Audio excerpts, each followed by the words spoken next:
इस चुनाव में सबसे बड़ा मुद्दा ही दूड़ाराम है, जिसने 5 साल में लोगों का जीवन दुभर कर दिया। उसने भ्रष्टाचार में पीएचडी कर रखी है। कोई भी अधिकारी की उसने अछूता नहीं छोड़ा। सभी अधिकारियों को महीना दिन जेब काटता था। ठेकनी मत नहीं है, वो धमकी दे दे, वो डराता है भी मैं नहीं आया तो पानी कर दूंगा। और मैं मेरी आम जनमानस को कहता हूँ कि चुनाव 2 जगह है, तीसरी जगह वोट देने का मतलब इनडायरेक्ट आप बीजेपी को फायदा पहुंचा रहे हो। बलवान सिंह की तरफ उंगली उठाने से पहले अपने परिवार को देखना चाहिए, अपने भतीजे को देखना चाहिए। मैं तो यही कहना चाहूँगा, बड़ा हुआ तो क्या हुआ, जैसे पेड़ खजूर, पंथी को छा नहीं, फल लागे अति दूर। सरकारी नौकरी चाहिए, चलो आईसीएस। तो आपको दिखा रहे तस्वीरें कि फतेहाबाद विधानसभा क्षेत्र के गांव ढाणी गोपाल में बलवान दौलतपुरिया है, उनको लड्डुओं से तोला जा रहा है। तस्वीर दिखा रहे हैं हम आपको, और आज बड़ी जनसभा है वो आयोजित की गई थी। आपको दिखा रहे हैं तस्वीरें कि किस तरह से विजयी चिन्ह है वो बना रहे बलवान सिंह दौलतपुरिया, और उनसे बातचीत करेंगे। सर, क्या कुछ कहना चाहेंगे इस चुनाव को लेकर? है जी, क्या कुछ कहेंगे इस चुनाव को लेकर के? आज जो है कई गाँव का जो दौरा है वो आज हम काफ़ी गांव में हमने चुनाव कैंपेनिंग शुरू की है, और लोगों का जोश, उत्साह, उमंग देखते हुए मैं कह सकता हूं कि फतेहाबाद विधानसभा की जीत बहुत भारी जीत होने जा रही है। हो सकता है जो पूरे हरियाणा प्रदेश की पहली 3 बड़ी जीत हो, उनमें से एक फतेहाबाद हो। क्या लग रहा है इस चुनाव को लेकर के बड़ा मुद्दा क्या मानते हैं आप?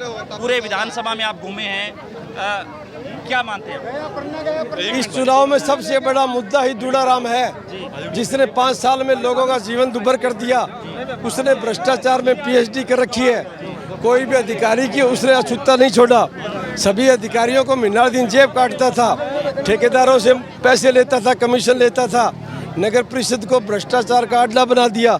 ये सबसे बड़ा मुद्दा आज है, और लोग इसकी कार्य प्रणाली से त्राहिमाम कर रहे हैं। आपने कहा कि धमकी दी है कि पानी बंद कर दूंगा, तुम्हारी मोरी बंद कर दूंगा। धमकी नहीं, वो धमकी देने वाला तो नहीं है, इतनी हिम्मत नहीं है वो धमकी दे दे, वो डराता है भी मैं नहीं आया तो पानी कर दूंगा। लेकिन किसान का बेटा हूँ मैं, और किसान को बिजली पानी की कितनी अहमियत है वो तो कोई फर्जी करता हो। मैंने इनसे वादा किया है कि समैन हेड से इनका नया रजबाया निकाल के दूंगा।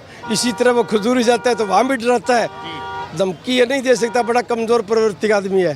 तो मुकाबला फाइट किससे मानते हैं आप, इनेलो से या बीजेपी से? मोटे तौर पे फतेहाबाद की परिस्थितियां अलग अलग है।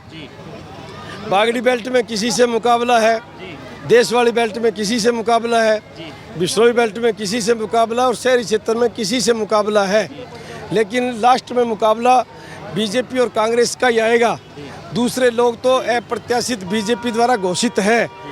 और मैं मेरी आम जनमानस को कहता हूं कि चुनाव 2 जगह है, तीसरी जगह वोट देने का मतलब इनडायरेक्ट आप बीजेपी को फायदा पहुंचा रहे हो। लेकिन लोग बड़े सजग और सावधान हैं, कहीं तीसरी जगह वोट नहीं देंगे।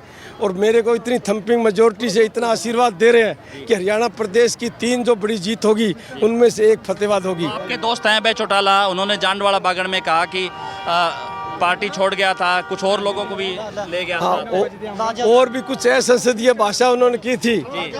अभय सिंह नेता प्रतिपक्ष रहे हैं, गरिमा मद पद को उन्होंने सुशोभित किया है। उनको अपनी भाषा पे कंट्रोल रखना चाहिए। बलवान सिंह की तरफ उंगली उठाने से पहले अपने परिवार को देखना चाहिए, अपने भतीजे को देखना चाहिए। मैं तो यही कहना चाहूँगा, बड़ा हुआ तो क्या हुआ, जैसे पेड़ खजूर, पंथी को छा नहीं, फल लागे अति दूर।